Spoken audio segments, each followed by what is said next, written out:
वानळू पेटला भारी सुरेंद्राच्या स्वर्गमंदिरी दुःख नरकाचे. आता आनंदाच्या सागरामध्ये आनंदाच्या लहरी आहेत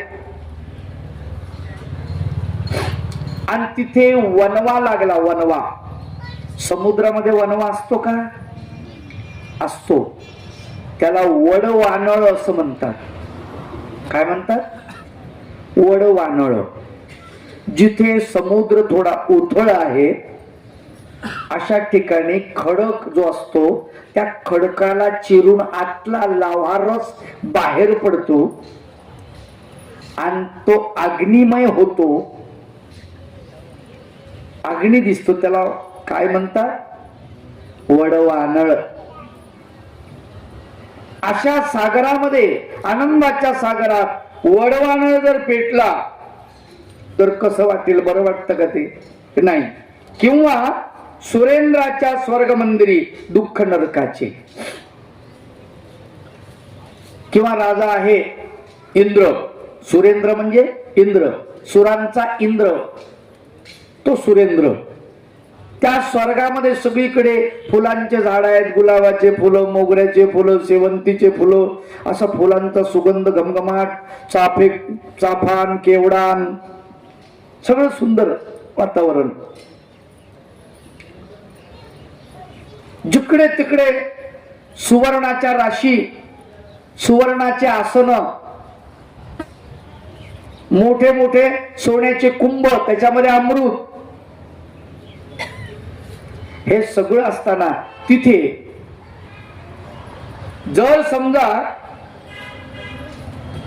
नरक बाजूला आहे, नरकाचं दुःख आहे, ते बरं वाटन का? सोपी गोष्ट सांगतो तुम्हाला, म्हणजे लक्षात येईल. आपलं घर स्वच्छ केलं, घरामध्ये फुलांची आरास आहे, रांगोळ्या काढल्यात, सुंदर सगळं व्यवस्थित आहे, पाहुणे आलेले आहेत, काही कार्यक्रम आहे, पोरग पाहायचा, पोरगी पाहायचा, वास्तुशांतीचं काय असेल ते तुम्ही ठरवून घ्या. आणि अशामध्ये 2-2.5 वर्षाचं लेकरू उभ्या उभ्या स्वयंपाक केला. स्वयंपाक कळलं आणि त्याचा सुंदर अत्तराचा घमघमाट सुटला. जिकडं तिकडं आलेल्या पाहुण्याला कसं वाटलं, घरच्याला कसं वाटलं, कोणालाच चांगलं. काय उचला ना त्या, आता काय उचला, खाली केलं ना त्यांनी. त्याला कळत बी नाही, शी आली म्हणायचं की नाही. ते म्हणत आई मी शी शी शी म्हणत होतो, पण तुला कळलं नाही. ती आई म्हणते मला वाटलं चिमणी बसली होती, तू ची ची चीच म्हणायला चिमणीला. अगं आई मी शी म्हणत होतो. बाप म्हणतो उचला पहिले ते बाहेर नाही, त्याला धोन काढत घाण. पाहुणे काय म्हणतील, पाहुण्याच्या घरी लेकरं नाही काय, पण ते बरं वाटत नाही. तसं या राजाच्या अंतःकरणामध्ये एक गोष्ट जी बसली आहे घर करून, ती काही मिटत नाही, ती पक्की बसली. याच्या देहात हाच आहे का दुसरं कोणी आहे? नेमका कोण आहे? बरं, पूर्वीच्या काळामध्ये असं होतं, जे हे योगी होते कुणाचाही पडलेला देह स्वीकारत होते. हा जो कथडीनाथ आहे यानं त्याचं भविष्य सांगितलं होतं असंही म्हणतात, की हा तरुणपणामध्ये मरण पावेल.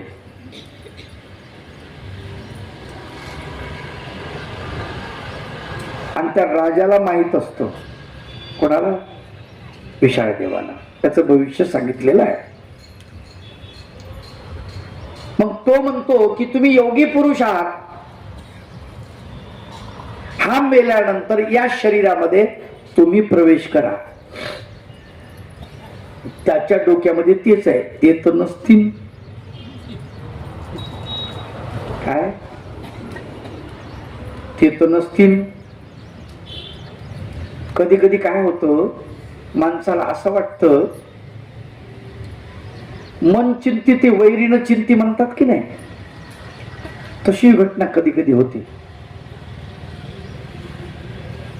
आपला शत्रू तर एखादा घुसला नसेल त्या पुत्राच्या देहामध्ये, असं त्याला वाटायला लागलं.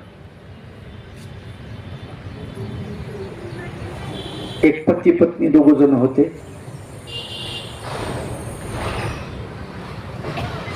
त्या मालकाचं गावात कोणासोबतच जमत नव्हतं. प्रत्येक माणसाशी त्याचं भांडण. मृत्यू का जवळ आला, थोडा तरुण वयामध्येच मृत्यू त्याला आला.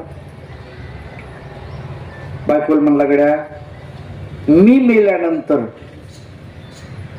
तू काही तशी विधवा राहू नको, तू दुसरं लग्न करून टाक. अहो म्हणले, असं काय बोलता, माझं तुमच्यावर प्रेम आहे. ठीक आहे, पण मी सांगतो ना म्हणला, काय मी सांगतो, त्याच्यामुळे काय अडचण आहे का, एकटी जीवन कुठं कंठसील म्हणला तू. ती म्हणते, असं काय, मी सांगतो त्या माणसाशी लग्न कर. सांगितलं शेजारच्याचं नाव. ती म्हणले, अहो तुमचं त्यांचं तर अजिबात जमत नाही, आणि त्यांच्या संग लग्न करा म्हणता, त्याच्याच मुळे म्हणतो. तुम्हाला विनोद नाही कळला, कारण मी जे दुःख उपभोगलंय ना आजपर्यंत, त्याला भोगू दिले त्याला. त्याच्याशी लग्न झालं तुझ्या, म्हणजे त्याला कळण, चांगले स्वर्गातले देव आठवण त्याला. माणसाच्या मनामध्ये जे आहे ते एकदा घर करून बसली ना गोष्ट, ती निघत नाही. विशाळ देवाच्या अंतःकरणामध्ये अशी घर करून बसलेली गोष्ट आहे. तोच आहे का दुसरा आहे, तोच आहे का दुसरा आहे, अशा प्रकारे त्यांचं चाललेलं आहे.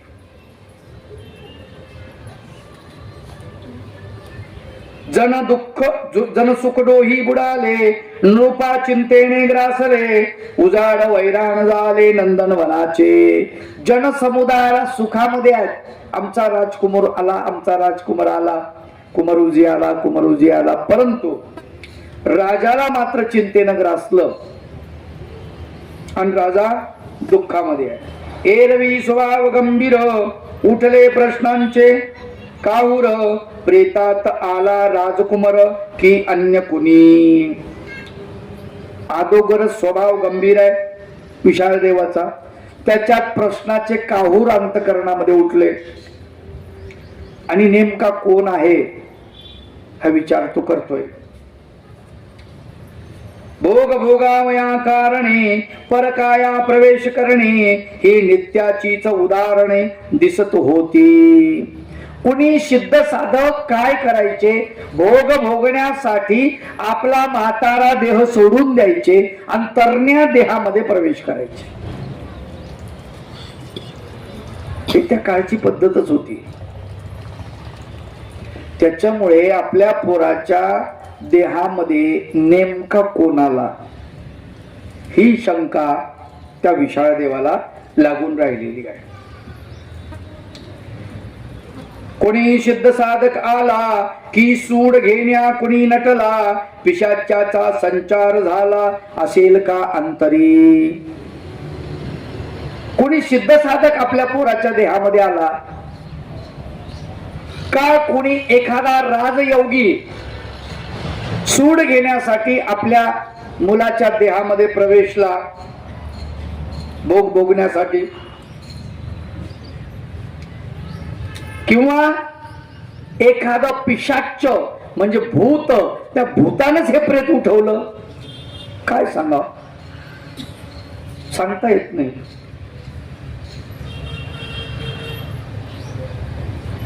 पुत्र देही दुसराची आला, जरी का तो सिद्ध झाला, घालवीन बाहेरी त्याला गुर्जर देशाच्या.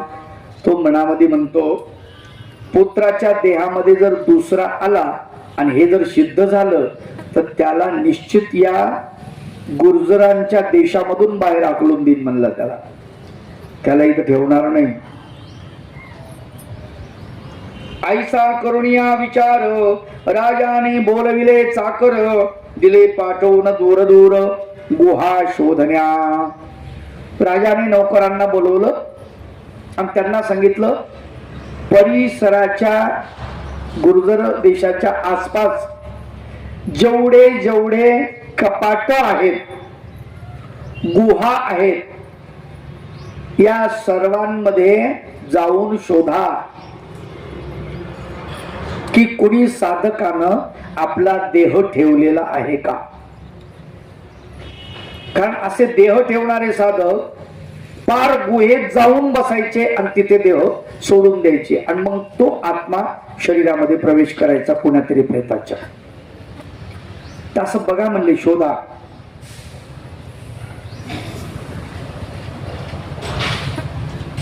दरे दर कुठे शोधावे, सिद्ध साधकासी पुसावे, प्रेत दिसता घेऊन यावे माझ्या जवळी. दरे दर कुठे शोधा. दर्या, छोट्या दर्या, त्याला दरकुटे म्हटले. कुटी बांधलेली अशा दरींमध्ये ते शोधा. सिद्ध साधकांना विचारा, पुसा. प्रेत जर तुम्हाला दिसलं माझ्याकडे घेऊन या लगेच. गिरी कंदर पर्वतरांना शोधाव्या भुयार जागा, एवणी मदसी सांगा आज्ञा पिले त्या. त्या विशाल देवाना आज्ञा दिली चाकरांना, नौकरांना. गिरी कंदर पर्वत रांगा. गिरी मोठा पर्वत, जसं द्रोणागिरी, नीलगिरी, त्याला गिरी म्हणतात. पर्वत, टेकड्या, अशा प्रकारे पर्वतांच्या रांगा, सह्याद्री पर्वतांच्या रांगा, अशा टेकड्या टेकड्या टेकड्या आहेत. शोधाव्या भुयार जागा, भुयार असतील ते शोधा आणि घेऊन या. हरिपाळाच्या व पुष्यदनी कोण रथी असेल मनोनी, नृपाशी संशय सर्पिणी डसतूची असे. हरिपाळाच्या वपुषदनी म्हणजे देहामध्ये, वपू म्हणजे देह. वपू म्हणजे काय? हो की श्रद्धा? वपू म्हणजे देह ना. हा, चंपे गौर वपू तुझी सुंदर ती वपू. चंपे गौर वपू तुझी सुंदर. वपू म्हणजे देह, वपू म्हणजे शरीर.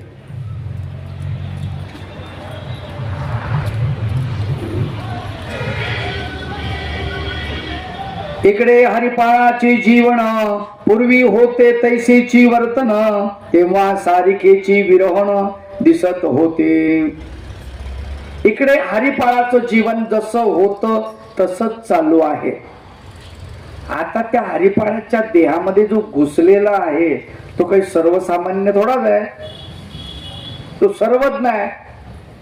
सगळ्या जगाचं त्याला माहिती आहे. हरिपाळाचा बायोडाटा त्याला माहित नसेल का? त्याची सवय कशी, त्याचं राहणं कसं, उठणं कसं, बैसणं कसं, मित्र कसे. आपल्याला तर ओळखी पाळखीचे असलेले ओळख राहत नाही. नाही, हरिपाळाचे जशी ओळख तशी. काकाला काकाच म्हणणार नाही तर आपण काकाला मामा म्हणू. अवघड आहे. आम्ही एखाद्या गावात जातो कीर्तनाला, दंड बाबा ओळखलं का? हा ओळखलं ओळखलं. एवढ्यावर कारभार थांबला तर बरं. त्यानं जर म्हणलं सांगा बरं आम्ही कोण्या गावचे, तुम्ही ते हे सगळा अंदाज इकून इकून इकून शोध करावा लागतो. तुम्ही नाही का होते ते तिथं पत्रोडला का काय भेटले होते? पत्रोड नाही हो माणूस तो विदर्भातला. अरे यावलीला भेट नाही ना बाबा, यावलीला नाही ना.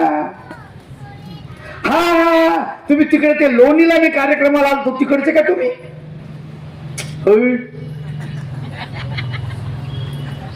काय बाबा विसरले तुम्ही?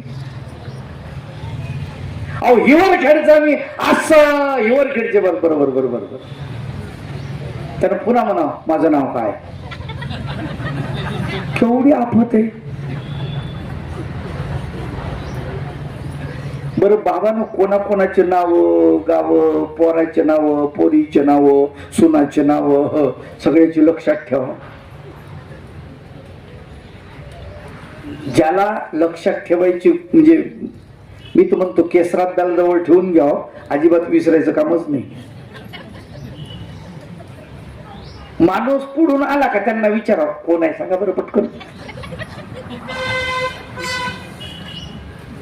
ते बरोबर सांगते कोणाचे कोण, कुठले, काय, यांचं नातं काय, माझं नातं काय, अमक्याचं नातं काय, बरोबर बरोबर. एका मिनिटात त्याचा बायोडाटा मोकळा.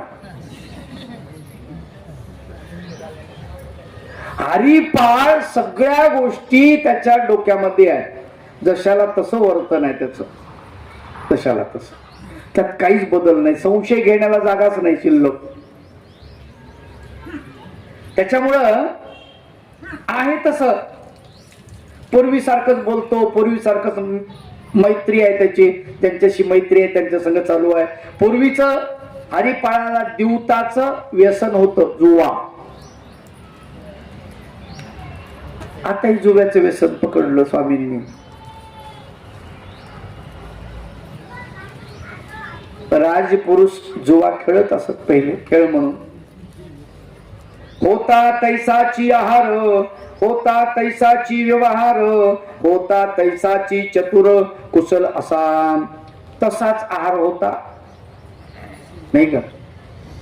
पहिले हरिपाळाला जे आवडत होतं खानपान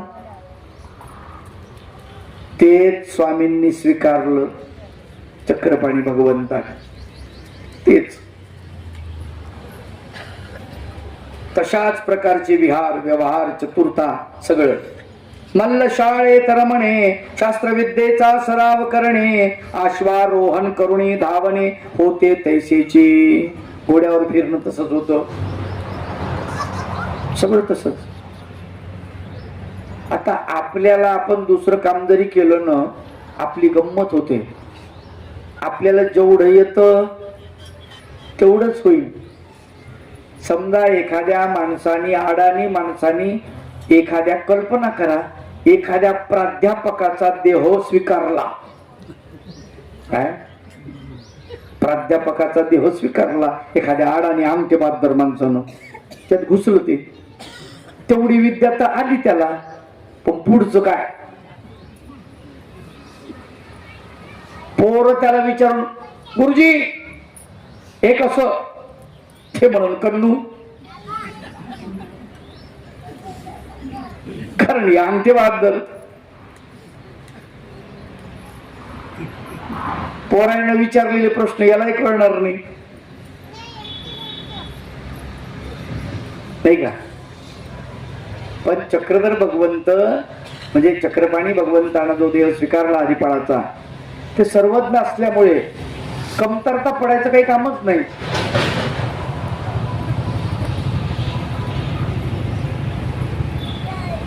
तेची पदार्थ आवडीचे, तेची संगडी होते त्याचे, आचार आणि विचाराचे प्रमाण तैसेचे. सगळं तसंच पहिल्यासारखं, जशाला तसं.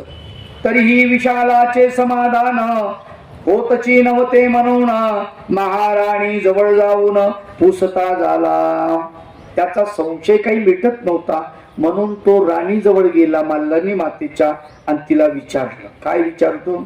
राजा म्हणाला महाराणी सगळे झाले समाधानी, पण उठली शंका मणी माझ्या मणी, तुम्हा सांगतो माझ्या मनामध्ये शंका उठली.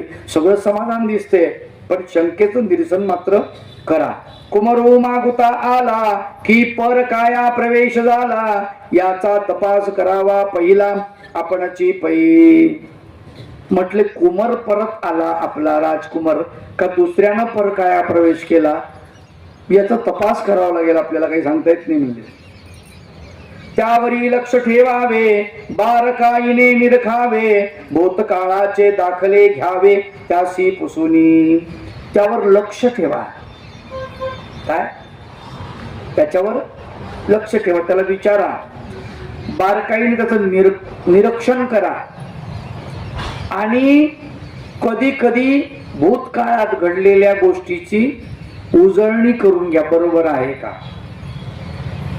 एकांत समयीच्या स्मृती विचाराव्या त्या अनुभूती, निरोप कमळाईसा प्रती पोचवावा. त्याची पत्नी जी आहे कमळाईसा तिला विचारा. सगळे चुकतील. काय आई आणि पत्नी दोघी जणी पतीला बरोबर ओळखतात, त्या चुकत नाही. म्हणून त्यांना जवळ सांगितलंय की तुम्ही चौकशी करा, तुम्ही शोध काढा, हा तोच आहे का दुसरा. जरी असेल देही कुमरू तरी मीच देईल उत्तरू, नसता अडचणीत पोरू येईल अपेसा. जरी कुमार असेल, आपलाच राजकुमार असेल तर तो उत्तर देईल, प्रश्नाचे नीट उत्तर देईल. नसता अडचणीत येईल, नाहीतर मग काय येईल, तो अडचणीमध्ये येईल. तैसेची बोले मालधनी कमळाईशी कतिली झनी, हित गोज पुसिले तिनी हरिपाळा पूर्वीचे.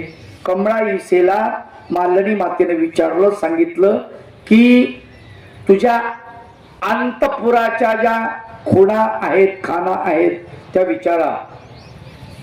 कुमार येता शयन मंदरी प्रश्न करी कमला सुंदरी, लग्न होताच कैशा परी बोलणे झाले होते. हिनं अचानक विचारलं शयन मंदिरी आल्यानंतर. काय म्हणते? तुमचं माझं लग्न झाल्यानंतर आपलं कशा प्रकारचं बोलणं झालं होतं. आता लग्न झाल्यावर काय बोललो होतो, ज्याचा पती हे त्यालाच कळत नाही. दुसरा असेल तर काय कळल, ते धुंदीत असतं नुसतं, त्याला काय समजतं. हिनं त्या खाना खुणा विचारल्या.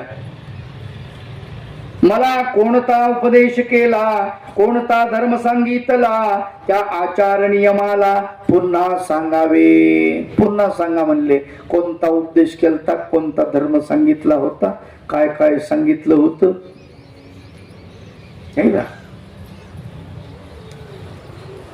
ज्याशी त्रिकाळाचे ज्ञान त्याशी कोणती अडचण, गतस्मृती सांगण्या जाण प्रभुराव प्रवर्तला. ज्याला त्रिकाळाचं ज्ञान आहे, गत भविष्य वर्तमान त्रिकाळ सगळं ज्ञान आहे ज्या भगवंताला, त्याला कोणती अडचण आहे गतस्मृती सांगण्याची. त्याने सगळं सांगायला सुरुवात केली. जेथे वधू असे प्रसन्न तेथे लाभते समाधान, जीवनातील महाधन प्रसन्न वृत्ती पै. तुला असा उपदेश केला होता म्हणे मी, जिथे वधू प्रसन्न आहे, या घरामधली सोन प्रसन्न आहे, तिथे समाधान लाभते आणि जीवनामध्ये महाधन प्राप्त होतं. का? प्रसन्न वृत्तीचे महाधन आहेत. निर्मळता असावी घरी असूया नसावी अंतरी, मधुर वाणी जिव्हेवरी मधाळता असावी. निर्मळता असावी घरी. घर कसं असावं? स्वच्छ निर्मळ असं सांगितलं होतं म्हटले. अधिक असूया नसावी अंतरी अंतःकरणामध्ये कुणाचीही असूया म्हणजे द्वेष नसावा. अधिक मधुर वाणी जिव्हेवरी, मधुर गोड वाणी जिव्हेवर असली पाहिजे. सकळांची मने राखावी, अंगी अवंचकता व्हावी, उद्यमशीलता अंगी यावी गृहलक्ष्मीच्या. सकळांची मने राखावी, सगळ्याचं मन राखलं पाहिजे, सगळ्याच्या मनासारखं बोललं पाहिजे. सासूला सासूच्या मनासारखं, सासऱ्याला सासऱ्याच्या मनासारखं. पण कधी कधी मोठी अडचण येते, सासू सासऱ्याचं भांडण झालं घरात. सासरा म्हणतो, सुनबाई मी बरोबर बोललो की नाही? हिचा आवाज जरशाचा गाई सारखा आहे म्हणून. आता सुनबाईनं हो म्हणावं का नाही म्हणावं? हो म्हणावं तर सासरा खुश, सासू नाराज.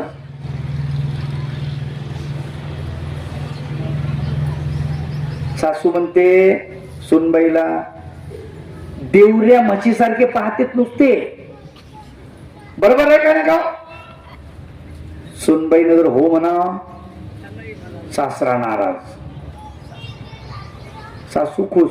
अडचण येते ना कधी कधी, त्यांच्या भांडणामध्ये हिचा रगडा होऊन जातो, आहे की नाही? अशा वेळेस कुशलता ज्याला म्हणतात की नाही, कुशलता ही महत्वाची असते.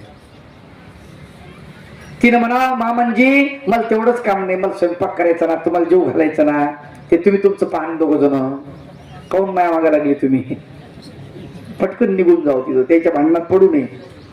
एक जुन्या लोकांची म्हण आहे,